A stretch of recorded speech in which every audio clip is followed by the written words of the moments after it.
Performance management is vital for the success of every business. One can even say that performance management is applicable to your life. Today, I want us to look at performance management, but we will be looking at performance management in its respective context, how it relates to business.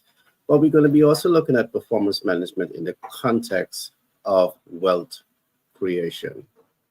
So, today we are going to be covering a number of grounds because it's how do you apply yourself effectively at business and how do you apply yourself effectively at building wealth.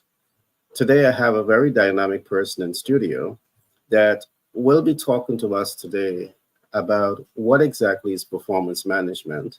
And of course, we will do a deep dive into how you can up level this skill set called performance management into wealth creation. So, do join me in welcoming my colleague. His name is Tony Ragunanan, and he is a leading player in a leader. He's a leader in development performance, meaning that he's an expert also in both emotional intelligence and performance management. Tony, it's a pleasure to have you here today. Yes, thank you, Gary. It's a pleasure to be here as usual. Awesome. All right. What I want to do, I'm happy that you're here so we can do that deep dive into what is performance management. But just before we jump into the subject of discussion, I want to call the audience attention to a very unique platform that we have built out. And that platform is built out to really help you to understand a blueprint in terms of creating wealth. Now, if you have been following me at any time, I often say that it's practically impossible to save your way to wealth, but you save for other reasons. But there are practical things that you can do to position yourself to build wealth. For example, on our platform, we talk about the importance of working. You work to earn, you earn to save, you save to invest, and you invest to build wealth. And you want to build performance management around this body of knowledge. But I want to push a little bit more beyond this body of knowledge, and I want to introduce you to a new platform that we have built out that will really help you to understand how you can apply yourself at building wealth. Now, what is being shown on the screen is a very unique program that we call Pathway 5. Now, what is Pathway 5? Pathway 5 really helps you to understand what is the science to wealth creation, what is the theory of wealth creation, and what is the practice of wealth creation. So there are three important concepts that you will learn here. Traditionally, when you're learning, you learn the theory, depending on where you are in the world. This program in of itself will help you to understand how to apply the science, how to apply the theory, and how to apply the practice. Now, as you go deeper into this program, one of the fundamental concepts that you will be able to take away is the concept that we call the pathway to big ticket thinking. Are you a big ticket thinker or you're just the average person in business? Well, if you're a big ticket thinker, it is important to understand performance management. And today we will do a deep dive to really help you to understand how performance management is going to complement your big ideas and position you to build wealth. And of course, I'll be talking some more about Pathway 5 to really help you to get the essence of this program. But just before going any further, I want to turn to my colleague, Tony, and just ask Tony, can you give us a little breakdown of what is performance management and why is it so important? Okay, thank you, Gary. Now, performance management is an attempt to maximize the value that an employee could bring to any organization. Now, again, this doesn't exist in a vacuum.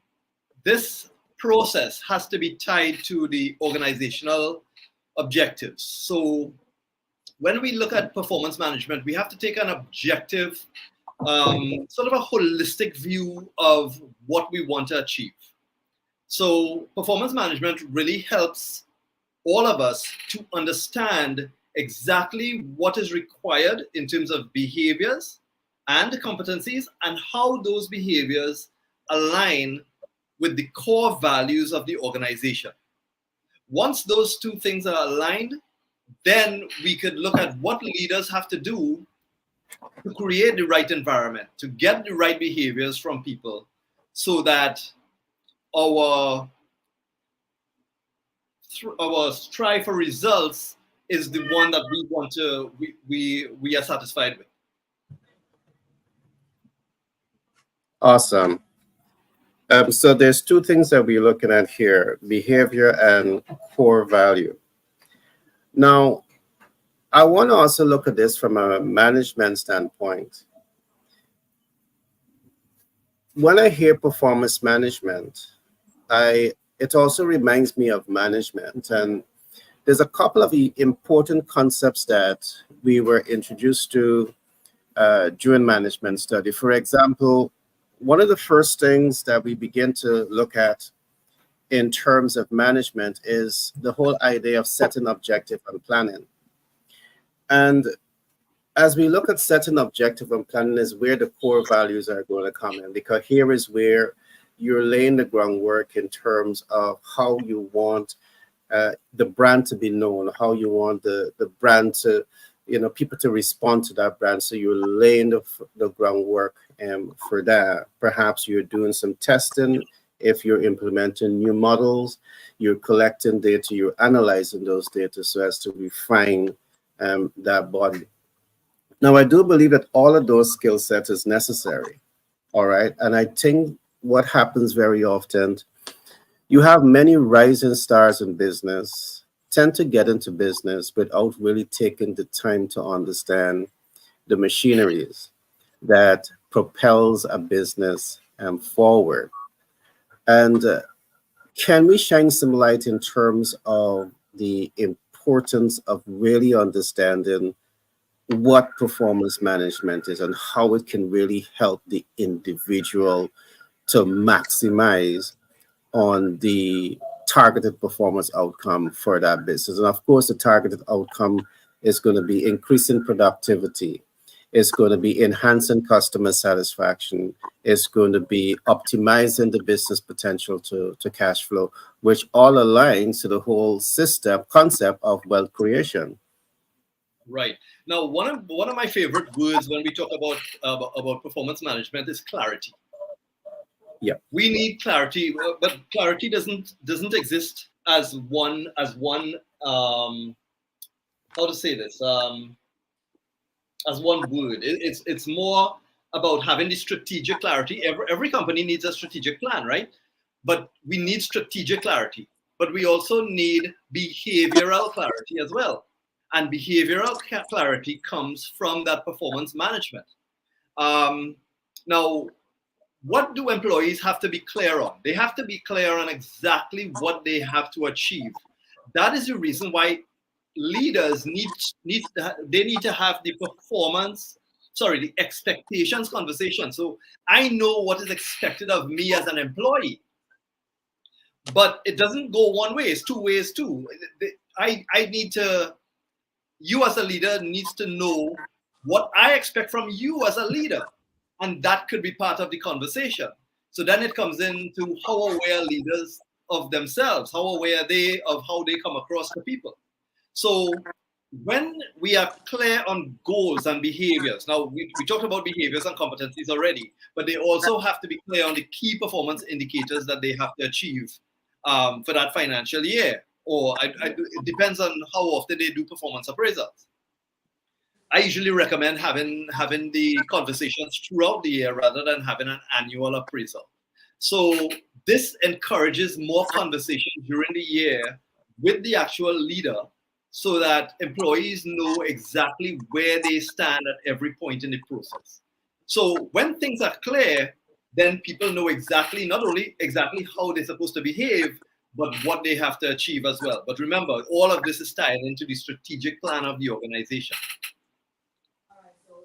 Um, well, Peter, I really like what you have said. Clarity is very important.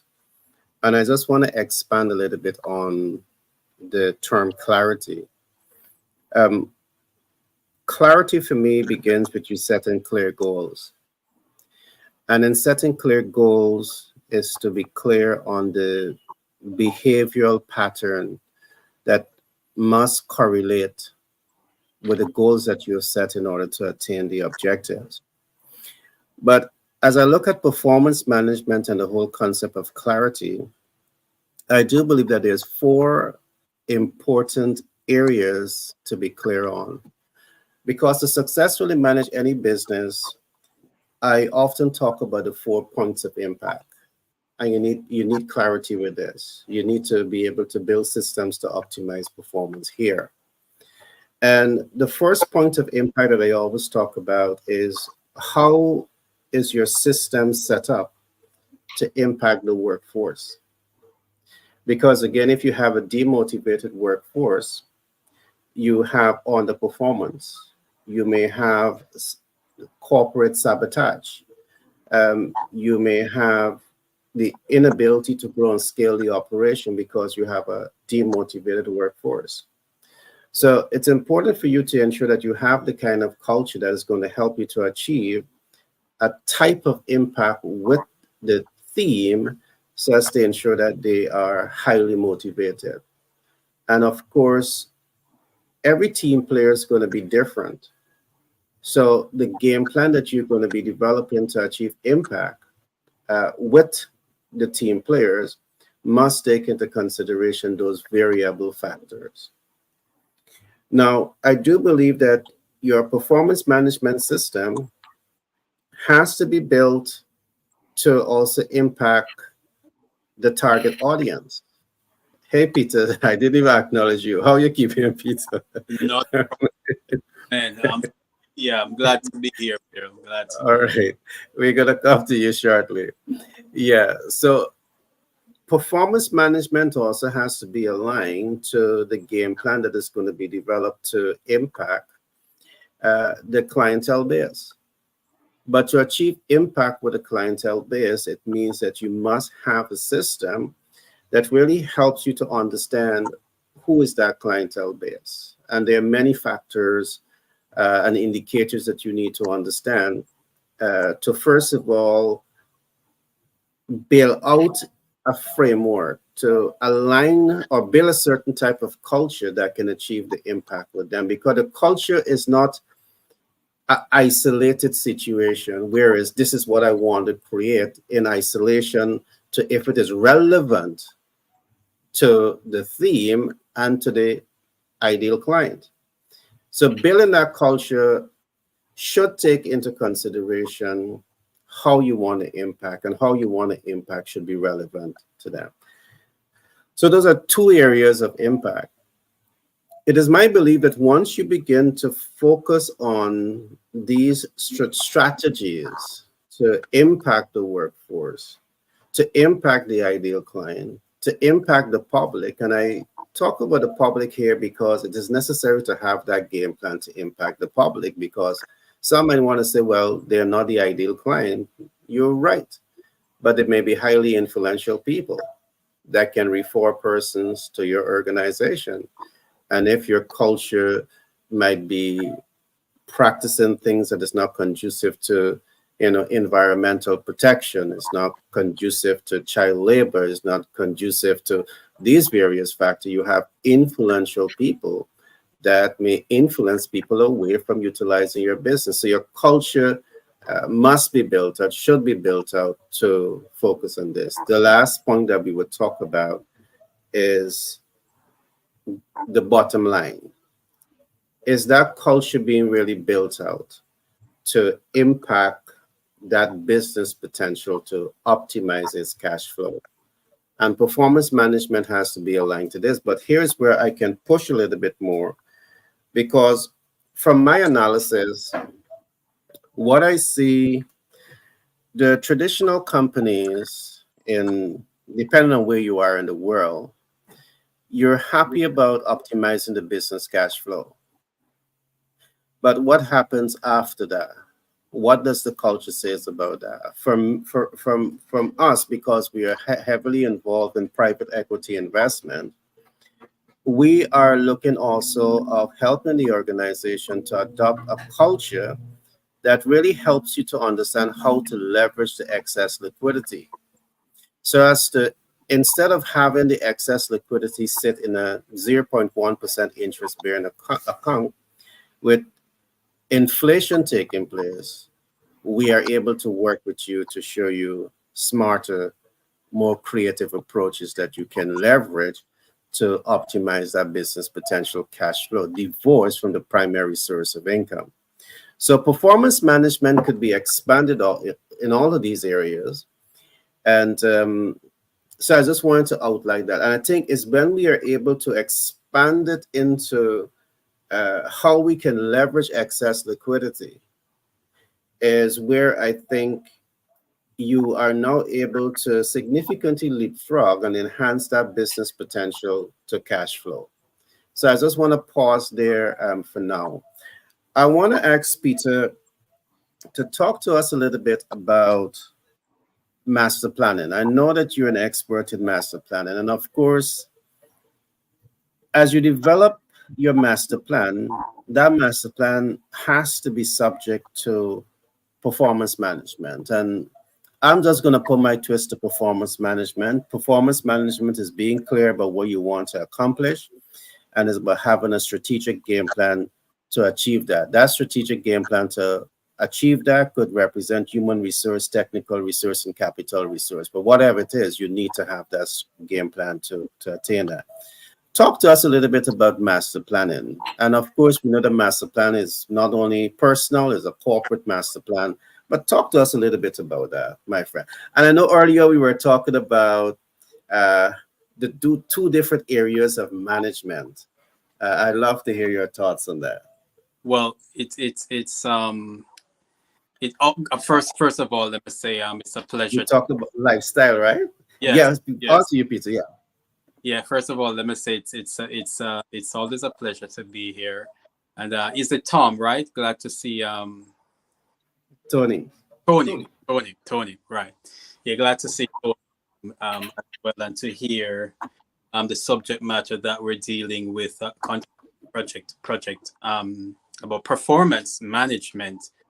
And yeah, recently because our field we're in dealing with human growth, and the focus that we try to bring, even when we're speaking about our subject matter, is to there is a fact that businesses, there's only one reason. There's basically one reason for going into business, and it is human growth and development. If you're going into business otherwise from human growth and development, then I'll question your motivation, because all business actually will, bottom line, will point to that.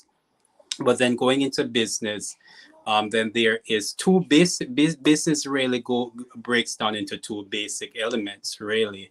As a platform, it is whether you're going to building a lifestyle business, and a lot of the individuals that we work with are usually individuals who are going into a lifestyle business, or individuals who are going into performance, a business who is going to go into performance business. Performance business is basically a business that takes a lot of analytics, and it is based upon the performance of the business over time, and how they're going to produce a subject, or they're going to produce a business that is based upon, that is measured by the performance of the business in the marketplace, which has to do with a lot of analytics. But in our particular area, is that we work with individuals who are more hobbyists, and they want to create or a business that supports their lifestyle. So whether, and usually individuals are that works in this area are usually individuals who their tools of the trade. They operate with a laptop and internet. Once they can have internet and a laptop, they can operate their business from anywhere they are. They are, somewhat detached from a particular location because their businesses are actually usually a digital. Their services are usually to capture a product or a service, digitize it, and it is distributed through the means of the internet. So in this field, though, we want individuals to understand that even as hobbyists, there are still structures that must be followed. Every business, regardless, there are still structures that must be, as we mentioned, the terminology that is mentioned a while ago, key performance indicators.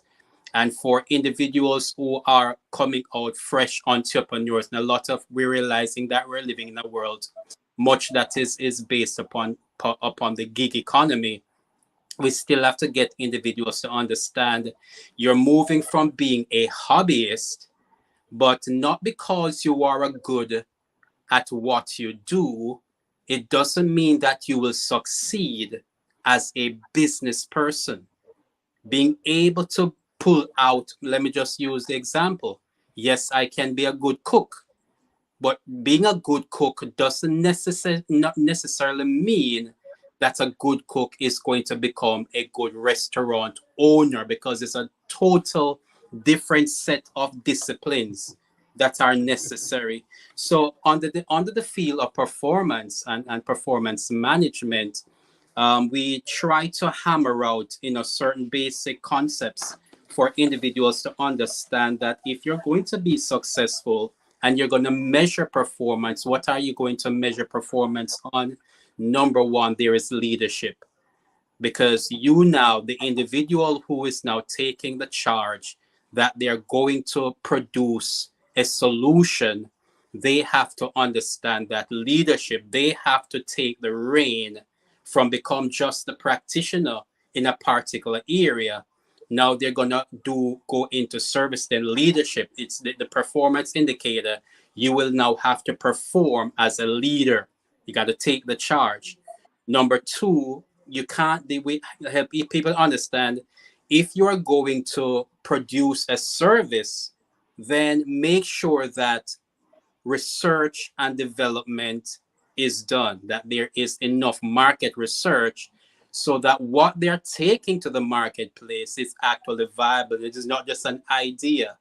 It is not just that because they think that they have been doing the thing for maybe for themselves for a very long time, that they think that this thing that they're going to do is going to be effective in the marketplace. So they have to do ample research and development.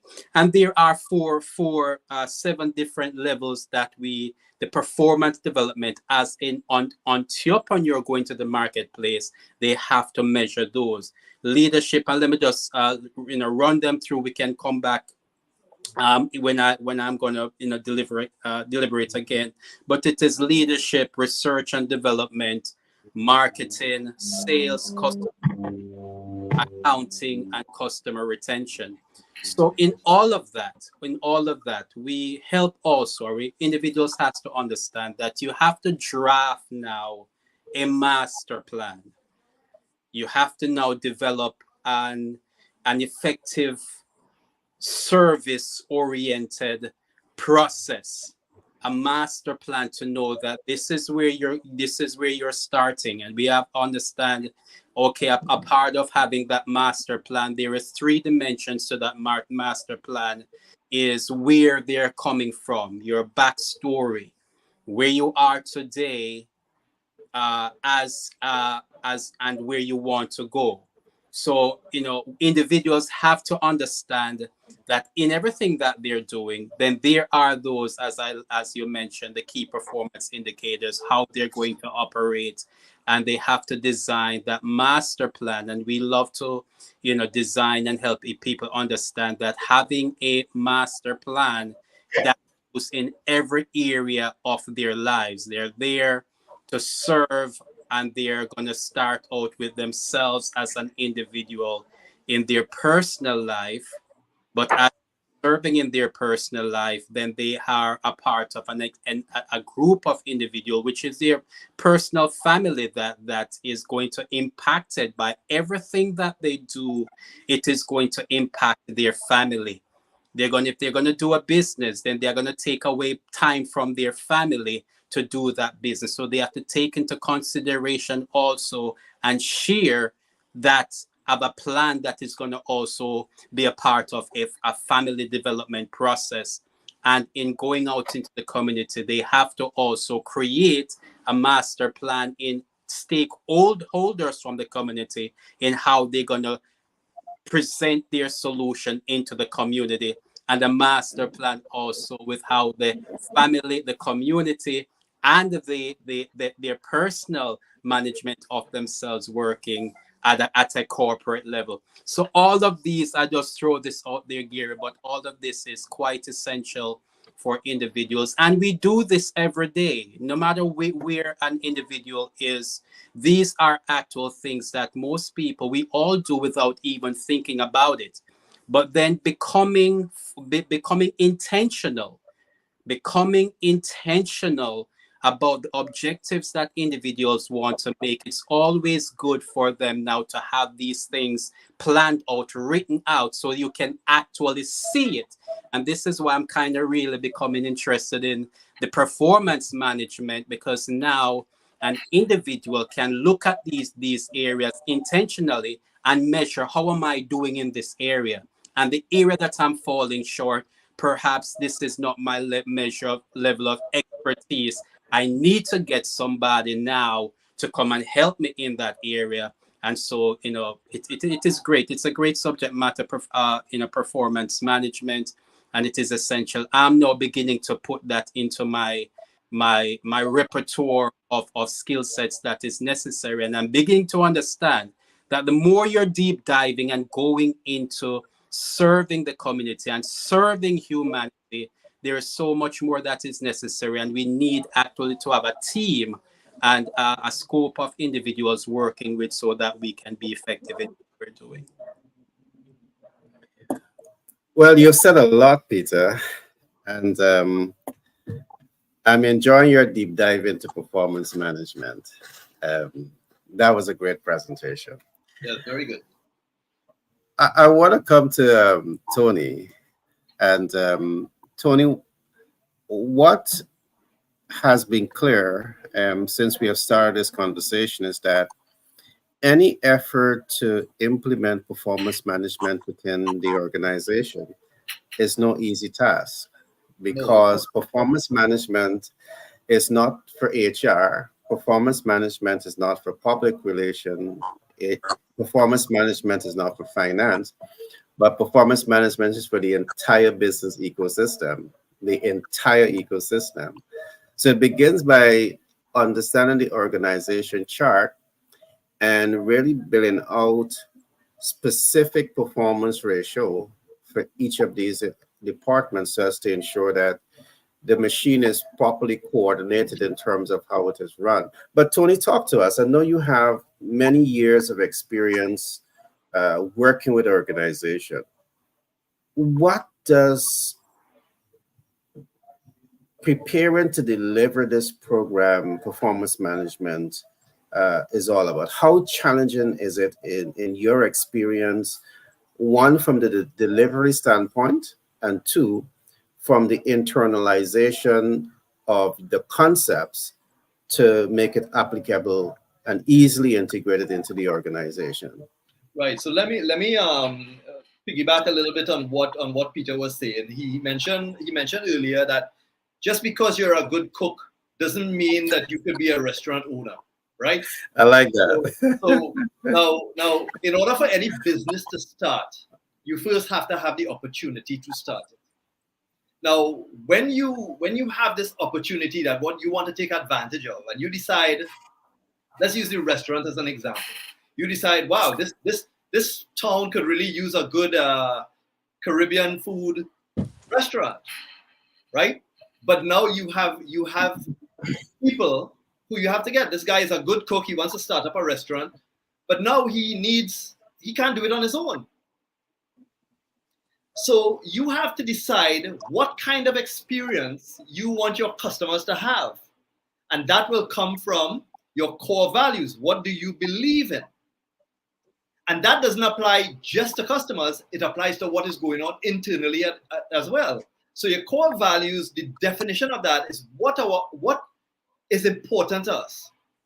What do we need to believe in so that we could give the customers what they want? So then you drill down now, and then you said, well, good, we need to hire some people. And these people have to exhibit certain skills and behaviors so that we can deliver on what we are promising customers. Now, once we can deliver on that, and we get the skills, obviously, if you need a cook, you have to hire somebody who has skills in cooking. That is easier to find than behaviors, because you could hire a great cook and he could come late to work every day. And that is why we need behaviors, specific behaviors that is going to drive the right culture. So attention to detail might be one of them, might be one competency that you were looking for. Initiative, somebody who could take action without having to come to you for everything. We may look for teamwork. That is another competency that may be important, right? We may look for integrity. Another important behavior that we need in a restaurant business. Because we need people, when a customer comes in and asks you, well, you know, my son has a food allergy. Do you have any nuts in that whatever it is, you know, in that salad? We have to have integrity. We just don't want to sell things just because it's there to sell. We have to make sure we have integrity with clients. So when we have defined these behaviors now, then we have to look for those people who exhibit those behaviors.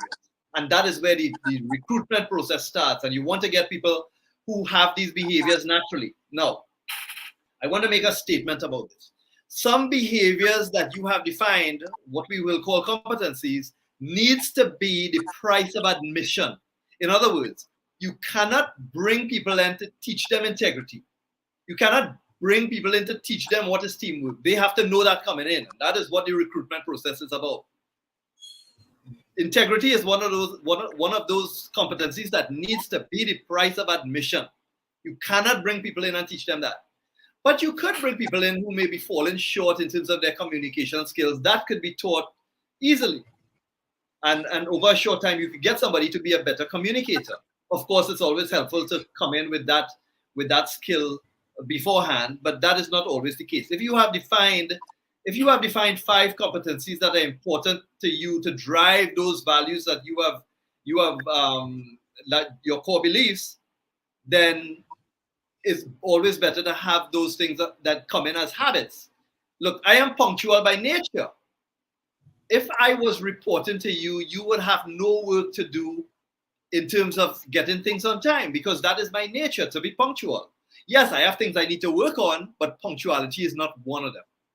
Do you understand what I mean? So what you want to do is make the leader's job easier.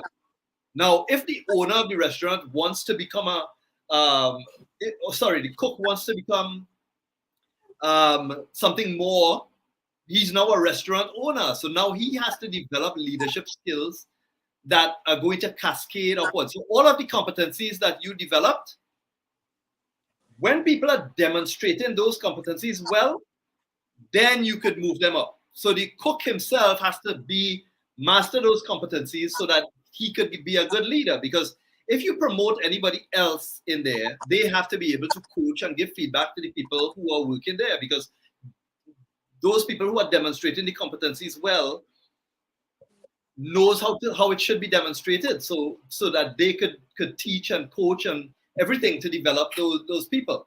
Are you with me so far? So yeah. We are creating a culture.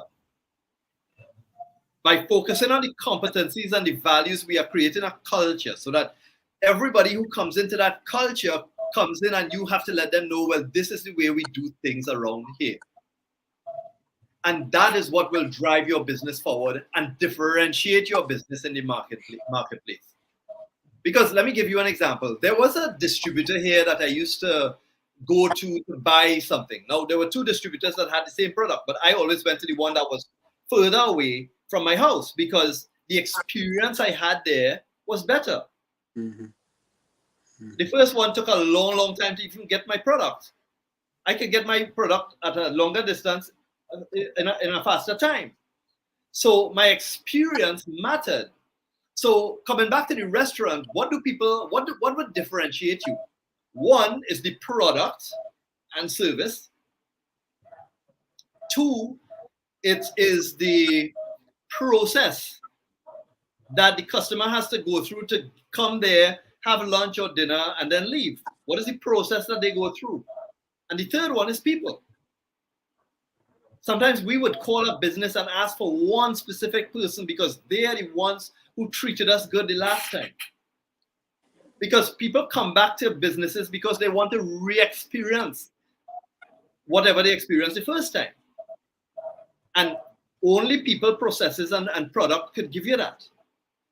If you don't get what you want and you have unfriendly people the last time, you are never going to go back, especially if you're an amiable personality like me, who keeps their mouth shut and wouldn't say anything and is not confrontational. I would not say anything, but I will not go back. And you will never know. So we are the worst kinds of customers to have. Got you. Tony, you've said a lot. And between yourself and PT, you have made an important point. You talk about the cook now becoming a restaurant owner and may have to learn additional skill set. But let me tell you some of my experience that I see with that. You know, you are a subject matter expert in your field and you want to grow and expand. And what you do, you take on additional responsibility. And what I've seen in your effort to take on additional responsibility driven by a desire to grow undermine the core strength of the very thing that you're trying to accomplish. Because it is hard to be a cook. Let's take that example. And perhaps you don't have well documented processes that has been transformed and a team fully acclimatized to that. To detach yourself from all of that, take up the other responsibility and function well at both of them. And here again is where we talk about the 2080 rule. And Peter Drucker, one of the greatest minds in management, he spoke very eloquently and has written pretty much about the role of the executive and the executor. So I think as a leader that truly understands performance management, you have to be cognizant of not necessarily overloading yourself or be cognizant of how the shift is going to affect the quality, because the last thing that you want is to build up an appetite for a taste. And because of growth and expansion, you shift and compromise the taste in itself. I don't know in your experience how you would have how you find that. In my experience, what I always recommend is that you need to allow a digestion period if you're going to move on. And that digestion period is to ensure that you develop in your processes, you are identifying the critical stakeholders that you can depend on, and you are fully acclimatizing them to a way of doing things. It's not that it cannot be done, it can be done. We see it happen with franchises. Yeah. And once that is done, you now elevate, you then move across to the other area. In your experience, what are some of the things that you have seen in those regards? Now, I want to just be clear. When we talk about performance management, remember, I'm only focusing on the people aspect of the company, right? But what Frank was talking about and what you were talking about, like that performance management can't exist the way it exists without the strategic plan and everything that Peter talked about just now. Peter talked about, right. So the strategic plan has to be in place because it's going to involve a lot of actions and strategies that you want need. So with the strategic plan, it's going to clarify all the things that we need to do in order to have this restaurant running and be able to differentiate itself in the marketplace. So I've seen a lot of, there are so many issues that I've seen along the way, right? And when it comes to performance management, there I don't know how many stages to break them down in, but let me take the first stage. The first There's stage, a lot of stages. There's over 100 stages. But let me just explain. I'll just break it down into maybe 3 or 4. Yeah. The first stage is when you have everything in place. Your strategic plan is done. You have very good frameworks for managing performance, and everything aligns with your core beliefs and the strategy to get things done, right? Then you have the other stage where you have a great strategic plan, you have the performance management framework in place, but nobody uses it. And that happens a lot. The leaders pull it off an ornament, like an ornament at the end of the year, and say, time for your appraisal. And nobody likes it. It's a demotivating experience. And then you call it dusty. We call it dusty on the shelf. Exactly, but it happens, and I've seen some big companies have that here. Now, keep in mind that companies operate. They survive. They have a great product. I'm not calling any names, but there are some companies out there who have a great product and terrible service, but people just want that, whatever it is, right? Again, not calling any names, but anyway, and then they have the other stage where they don't have anything in place, but they just survive it. Now, I have seen bad leaders get good results, right? I have seen that because you have a product that just people want, but everybody is stressed out and it's a toxic environment. I worked in one of them before. Great product. Everybody wants it. But inside the company, oh my God, it's a good thing I had to leave that place. It's a good thing I left. Sorry. It's just different stages. But the idea is not that you won't survive without any of this, You will, you could. But the idea is to maximize your potential. That is what performance management does. It maximizes your potential within the marketplace. That is important to understand. It doesn't. Yeah, I think. Yeah. Go ahead. I agree. I do believe it maximizes. I do believe as we talk about performance management, it's a way of measuring performance, and that's something that we need to emphasize also. And from the HR platform, there are a number of tools that is used to actually measure performance.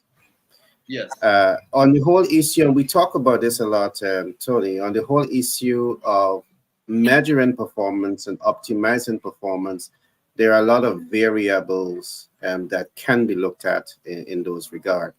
But just to view it in the context of performance management, there are clear performance indicators, there are clear targets, and there are clear strategies to achieve a specific end results.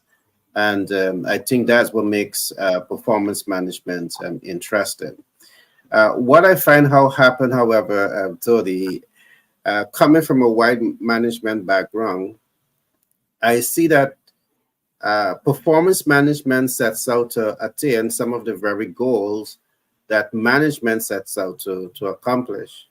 And I say that against the backdrop because when we look at management, there are 5 important concepts that one needs to understand about management. And it begins with things like setting objective and planning. And that represents everything I just talked about. But it also represents organizing resources to attain the objectives. Because to achieve a certain performance, you have to be very clear of how you're going to organize yourself to attain the resources. It's not just selecting any human resources.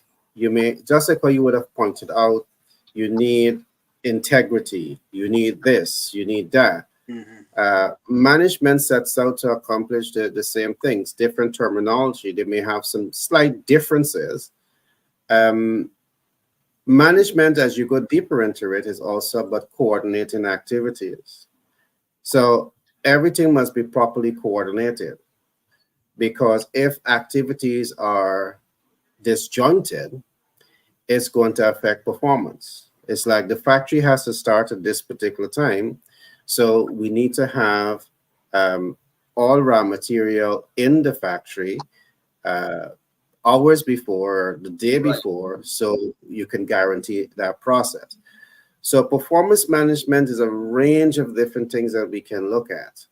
And I think even when we look at project management, but what I love about bringing in project management into the equation here is that I see project management does something that management doesn't fully do, and performance management, based on my analysis, doesn't do. What is unique about project management is that it brings in a concept that I call the Gantt chart and the WBS.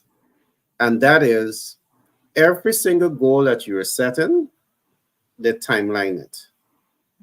Yeah. And you understand all the key moving parts to make that happen. So you have a high level of accountability factor that is played into.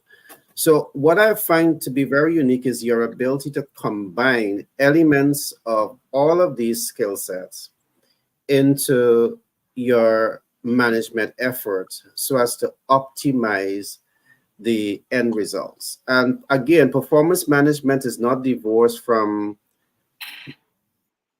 understanding the importance of cash flow, all right, and to access capital. So it's a very broad subject matter. And I think sometimes as a rising star in business, sometimes many of this is overlooked. I think sometimes as a rising star in business, if you attempt to do all of this by yourself, you're going to, by default, you're going to undermine the business potential to grow. As a rising star in business, I think it's either you or Peter said it. You need to understand the importance of team dynamics to move the process forward. Go ahead, Peter. Tony. Yeah, you mentioned project management. Now, performance management is a key component of project management. So when you have the major goals and timelines and everything, and some people call it the balanced scorecard with some companies where they have the company's goals. When you get to performance management, remember, you not only have the behaviors, you have the key performance indicators. Now, the key performance indicators are broken into leading and lagging indicators. So let's suppose you have a sales team. The lagging indicators are going to be the sales revenue that the team is generating or the individual is generating. But the leading indicators are going to be those key performance indicators that drive the goal. So in other words, if you're a salesperson, how many customers are you seeing per week? Are you handing in your reports on time?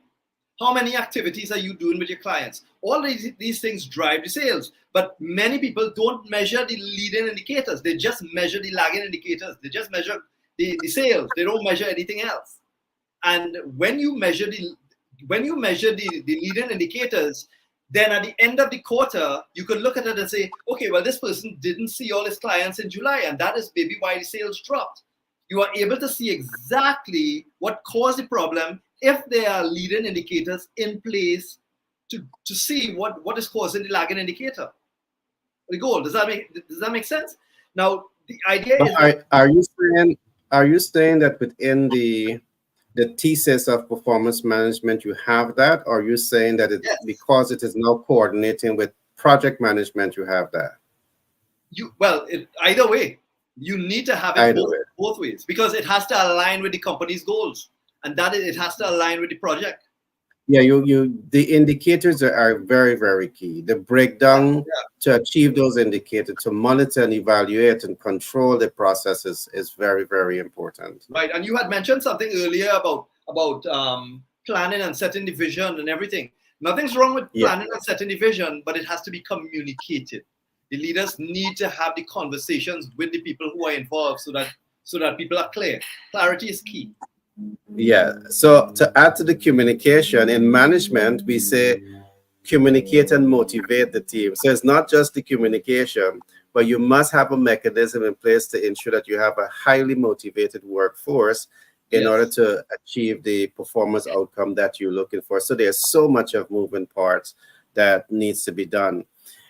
However, I do believe it is important. Um, Tony, from your standpoint, how easy or how receptive has smaller companies been to this? I do believe the whole nature of being small, uh, how should I put this? It is very difficult for a small company to deploy this entire ecosystem that we're talking about here. But it doesn't excuse that you should at least have, at the most basic level, some systems in place that can really help for the smooth operation of the operation. How difficult have you seen it being in your experience for Well, smaller companies? uh, what is the challenge? How should I put it? There are some small companies who reach out to me in the past, and I help them through the process. But the thing with performance management is that for small companies who have maybe 10, 15 employees, you could simplify the process. Simplify it in such a way so it makes it easier to understand because they have less moving parts within the organization. I remember my model that I I'm use. coming to you next, right? To Shaman. Yeah. A model that Tony. I use, Okay. a very simple model that I use for performance management has three distinct parts to it. Section one are the behaviors and competencies. This is the competency. Behaviors are what that competency look like in action.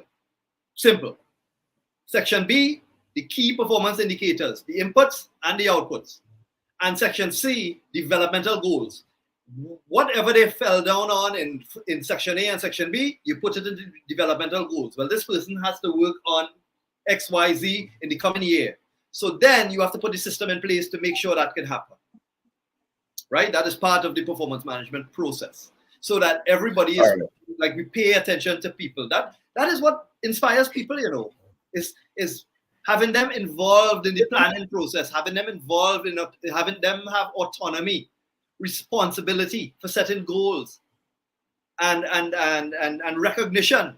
All of these things are things that inspire and create the right environment for people. But I don't know if it's people that forget that, they forget it, or they just don't want to do it. I don't know what it is. But if we understand, they are key. Remember we talked about that Maslow's hierarchy yesterday or this week? Love and belonging. Love and belonging is on that hierarchy. Well, it's no longer a hierarchy, but love and belonging is there. As long as you understand that people need to feel like they belong, they need to feel like they are a part of things. They want to be themselves. They want to connect. As long as we understand that about people, and I don't know why it's so hard for people to get this. Like as long as we understand they want to self-actualize. But most organizations don't have that self-actualization culture. Yeah, but it's not impossible. It's just that leaders have to be willing, because leaders create the environment. It's just that they have to be willing to spend the time. I don't like it when people say they don't have time for things. It's like I was talking to a friend of mine last week, right? And he's saying he doesn't have time to exercise. I said, what do you mean you don't have time to exercise? How long does it take you to get ready in the morning? He said, like 15 minutes. He said, don't you spend that 15 minutes getting ready in the morning, or do you run out in your car naked? I mean, you just have to spend the time. Take 15 minutes and exercise. That is not deep breathing. I do deep breathing for 5 minutes. 5 minutes every day. If I say I don't have time to deep breathe for 5 minutes, you should have me locked up in jail. And on that point of I got you. On that point of deep breathing, there is so much of significance involved in that entire process. Oh yeah. We're going to take some time and perhaps develop a special program. I can talk about that at length. I only do it for 5 minutes, but I could talk for an hour on that. Awesome. Peter, I'm coming to you now to chime in, but just before I come to you, Peter, Tony, as we begin to wrap up, the last segment, I want us to look a little bit of how I know you have worked, you have experience with CARICOM wise and you have experience international wise. I want us to look a little bit of how performance management is deployed at a Caribbean level and how it's deployed at an international level.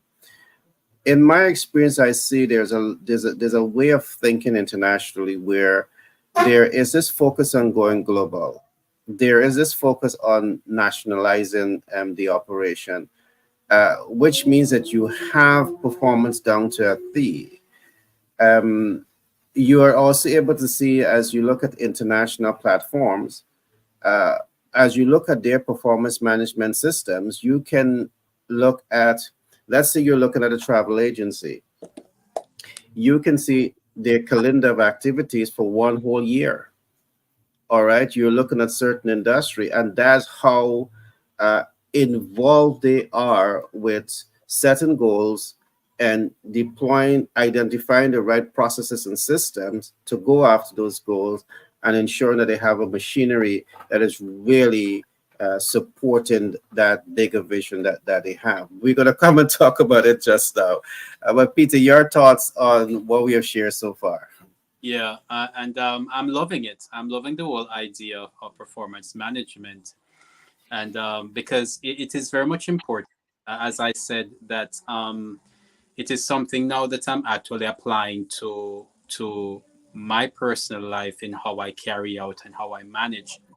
But also, I tend to know as it relates to the human growth process. So we have the human growth and we have the master plan, right? So let's just look at just the human growth, because now we have to look at ourselves. Uh, how do we look at the human species and develop a performance management process when you look at us as a We lost Peter. Yeah, I think we lost him there a little bit. Oh, he's back. but a call was coming in, right? So Okay. how do we look at ourselves as a species? So I don't want to go too broad again, but then when we're looking at the human species, and we look at as a species, how are we managing?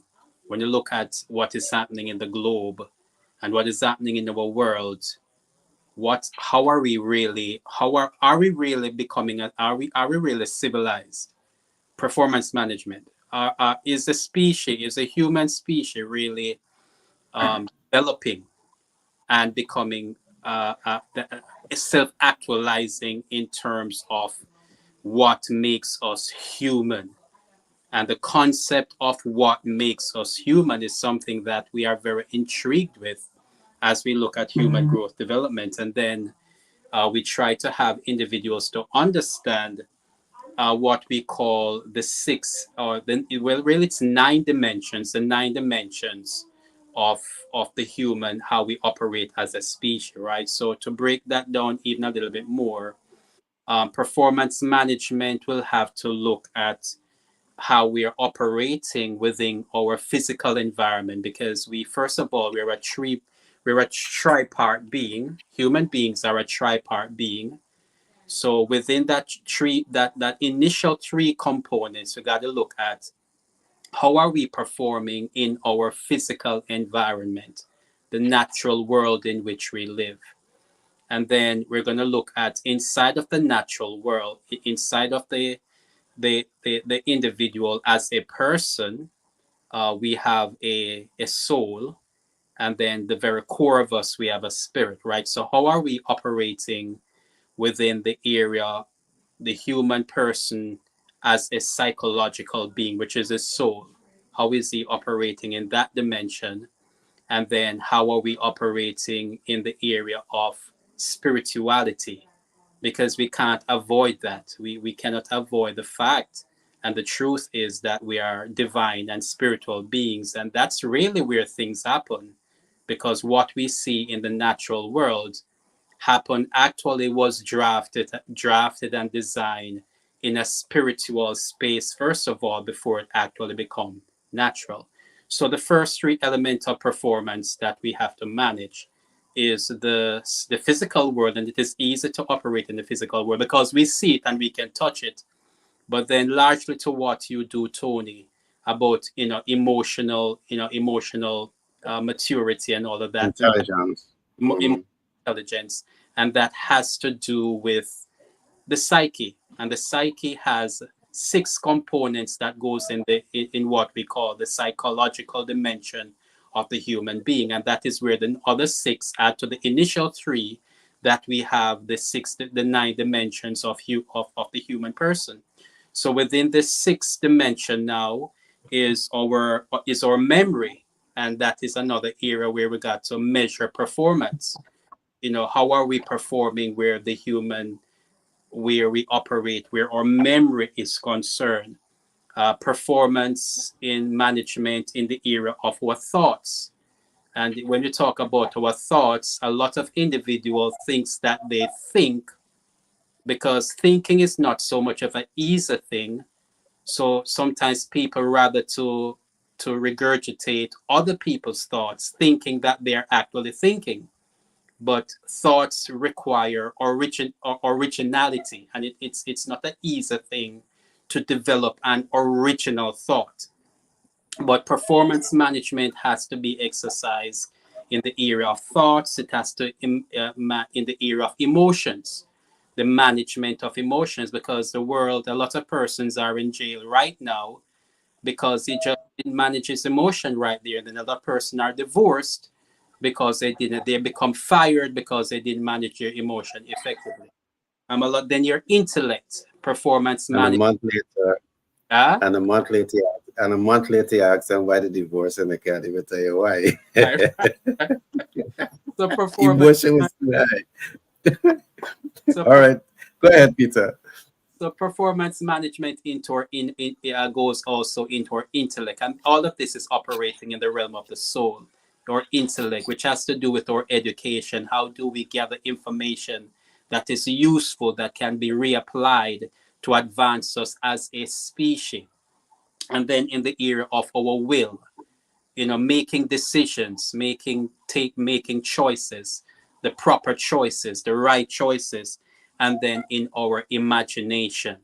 So, operating in these, performance management is essential in all these six areas. And then the as I mentioned, all right, so let me just go over it again. So the human species, there are nine dimensions, and we have to know how we're going to perform: the spirit, the soul, and the body. And then within the soul, we have these six components. And this is how now, it's important as we go back into master planning, because life and the human species is complex. When we just to look at how we're going to perform and how well we are doing as a species, or as individuals, then there has to constantly there has to be a plan. There has to be a very broad plan of all these components, and how all these components will be operating in synchronicity with the other. And then we have to be able then, and the reason why the master planning is essential is because you want to be able to, as I read a book by Steve Covey, where Seven Habits of Highly Effective People, where he brought about the concept of uh, uh, with the with the end in mind. You have to operate with the end in mind. So you have to actually go to the very end. He says that we should actually go to our own funeral, write our eulogy, and then come. That's Project Management 101, Peter. I'm telling you, and then Project Management 101. Yeah, and, go ahead. and then you come back to today, and then you start to live out your eulogy, so that when you actually get to your funeral, people are going to read your life, what you have actually lived. So all of this, and this is something that we believe that is oh, for us as a species, as a human species, we have to have more of these conversation, and bring as many persons to a level of consciousness, where we begin to really take charge of, because it's one thing for us to advance in the technological world, and we're able to go, quote unquote, or go to outer space. That's another argument which I won't even go there. But to think that we can go beyond the earth, and we have not yet even really looked at how are we faring on the planet that we have, and how are we interacting with each other in a humane way by which we all can share the piece of rock that we call home, and everybody does have a right to exist. Everyone has a sovereignty, a human sovereignty to exist. So against that backdrop, we have to I really have to understand, and coming back to the point that I'm trying to make, where human growth and development, how human are we? How are we really advancing? Are we really performing as a civilized race? And when for us to answer that question, all of these factors, the performance management, as you mentioned, really makes sense, because now we have something to measure by, to really look at it. And when we really look at it, realize that we're not very civilized after all. Peter's felt this in jobs. All right.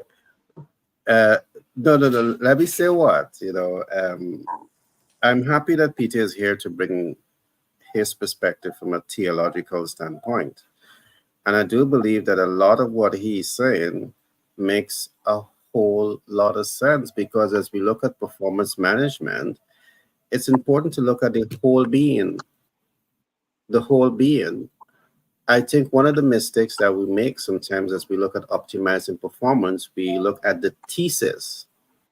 I've gone through a thesis today, and I've been going through them for some time, and I cover over 100 different headings for performance management, and none of it reference what he talked about. But let me just show some importance of what he just spoke about, an element of it. We talk about Gary Brecker. Right. Gary Brecker is a human biologist. And what Gary Brecker does, he focuses on longevity.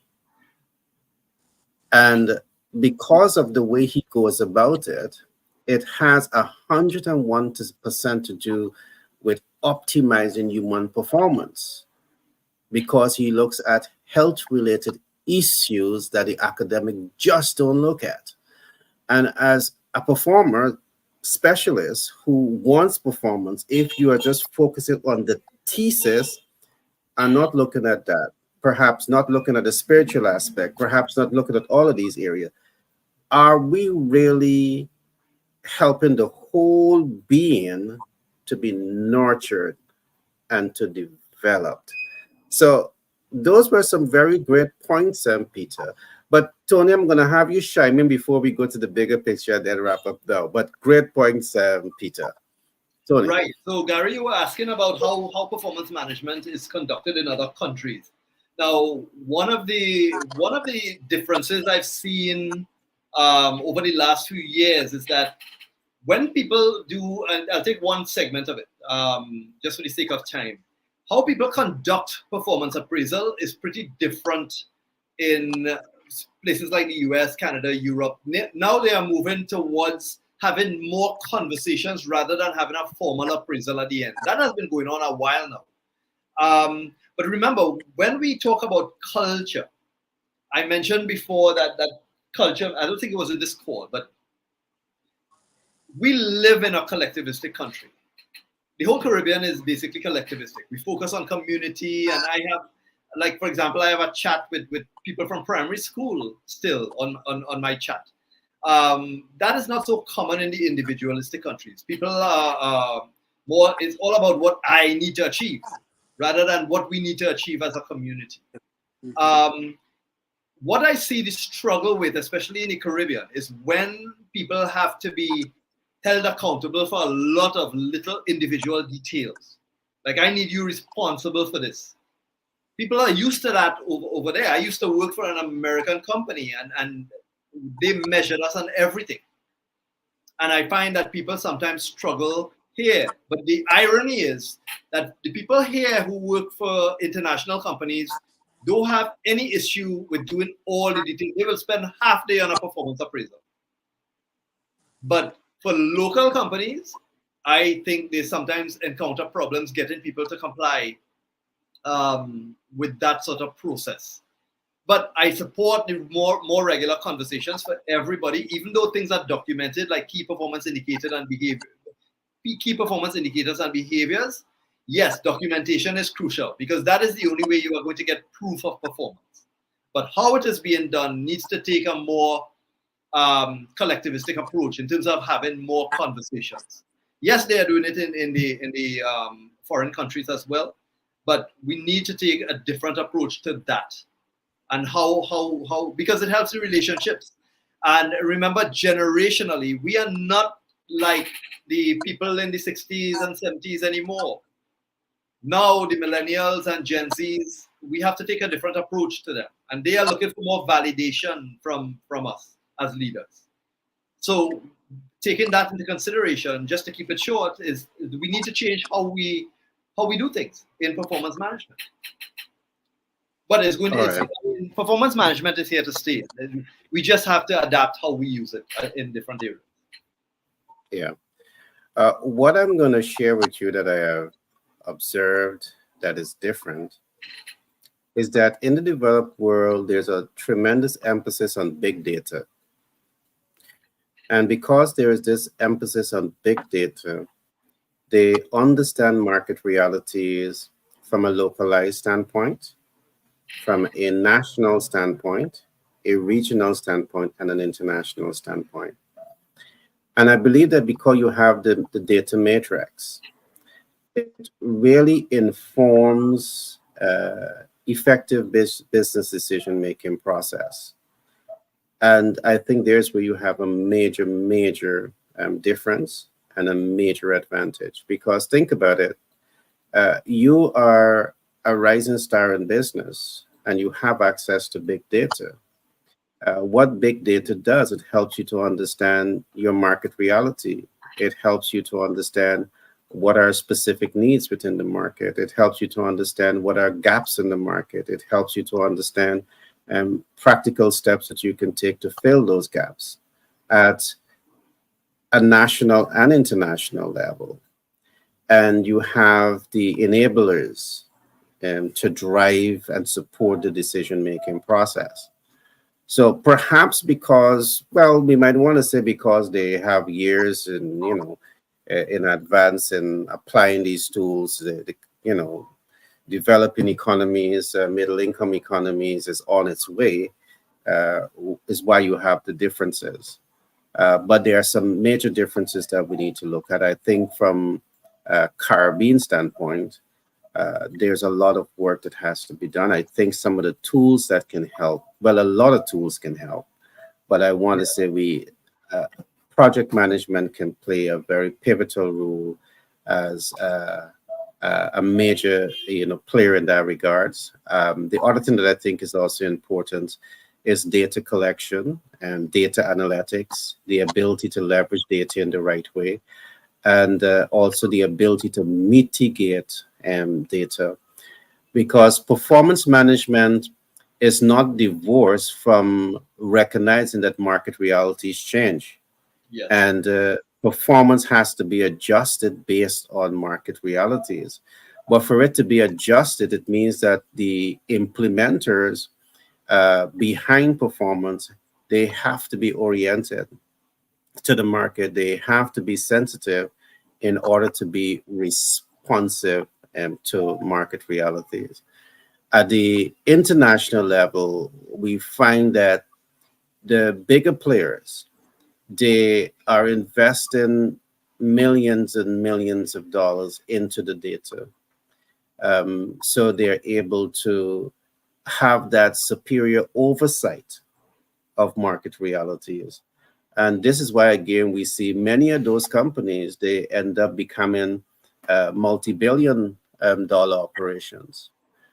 Is because you can't argue with the data. And when you're able to collect data based on, psychographic realities as it relates to your demographic. Uh, you're able to understand demographic size.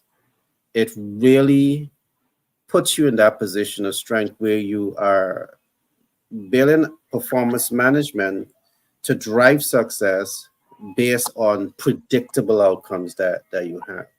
I think on the flip side of that, you may have a performance management matrix, but the element of predictability is not there because the data in of itself is not there. So those are just some differences that I would have seen.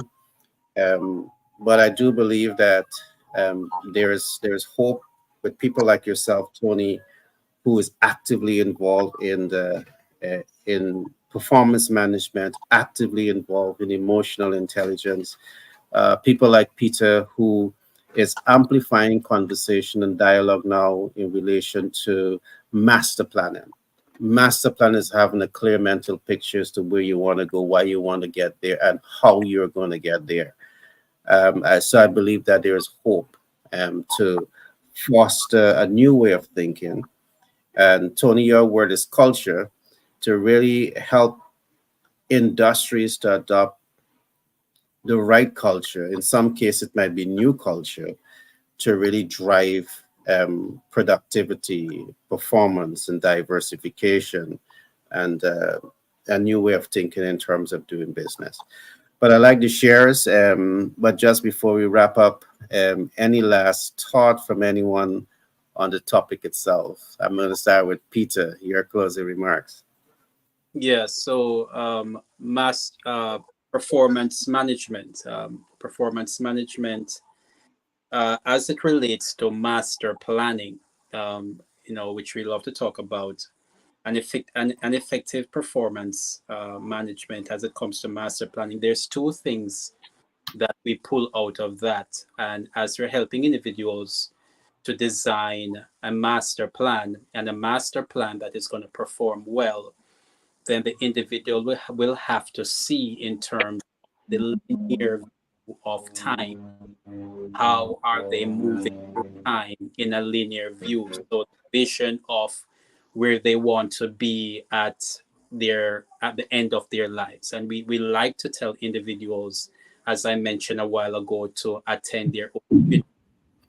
What would you like when you're lying in the box? If you have the opportunity to listen to the conversation, you want to make sure that what they are saying is actually true.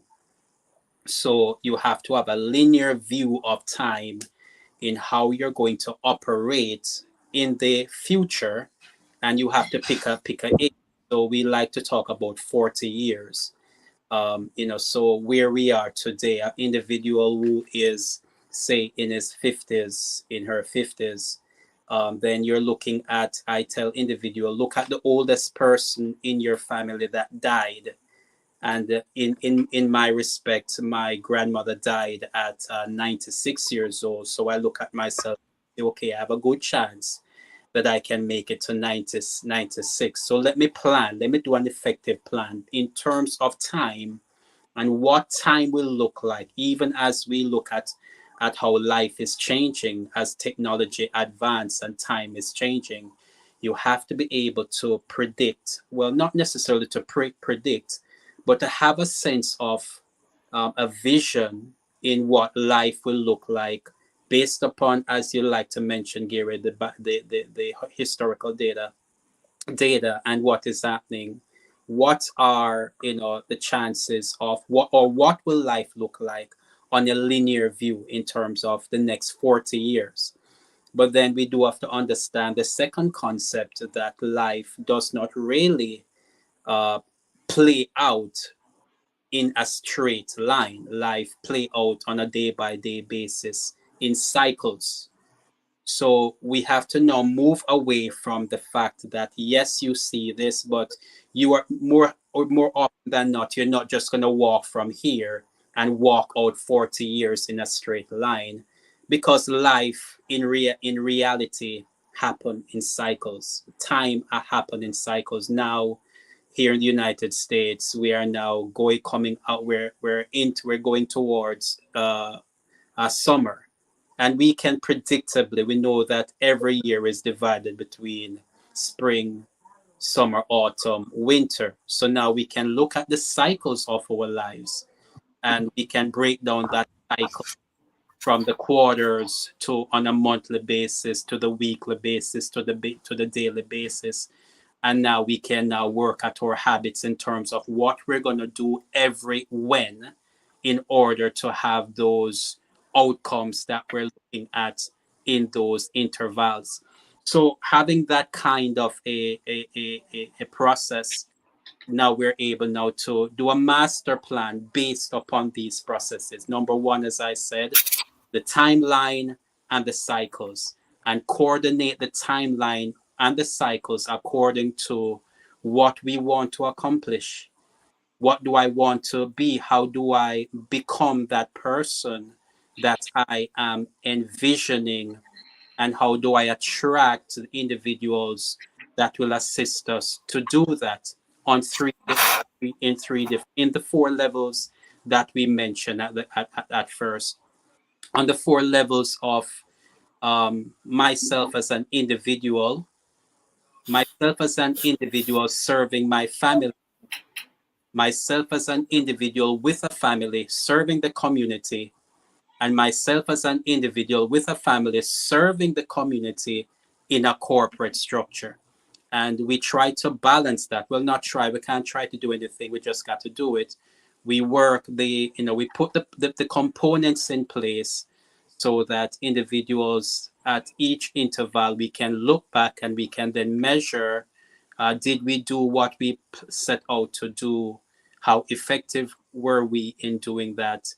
And we can make the changes or the improvements as we move. But at the end of the day, then we can feel satisfied that as far as human growth is concerned, I have fought a good fight. I've put in my bit, and I've made the world a better place. And I can close my eye and I can feel good that I've done my part where humanity is concerned. Great share. We all have to do our part. That's the important. Yes. Yeah, definitely. As Peter spoke, something crossed my mind, and that is performance management. But do we look at performance management moving forward as a bottom up transformational process, or a top up transformational process? And let me expand on this a little bit. When we look at China, we see China have their 50-year plan or a longer plan. Mm-hmm. And we have seen a certain type of transformation taking place in China that, it shocks the world, in terms of the pace in which development is taking place. Mm-hmm. That is top down. That is top down performance management. With that in mind, I want to throw out just a thought. And I call the thought integrated national growth plan, top down, where you have these transformational thought processes coming from governments, embraced by parents, transfer to children get out to school, create that nurturing environment for optimum performance. Academic institutions. So when they come to an organization, they're actually ready to foster that transformation. This is just some out of the box thinking. But Tony, your last thought on that. I think that performance management has a tremendous role. Perhaps all of the creative process to really implement it and ensure that it has the impact. We need to talk about it some more. All to you, Tony.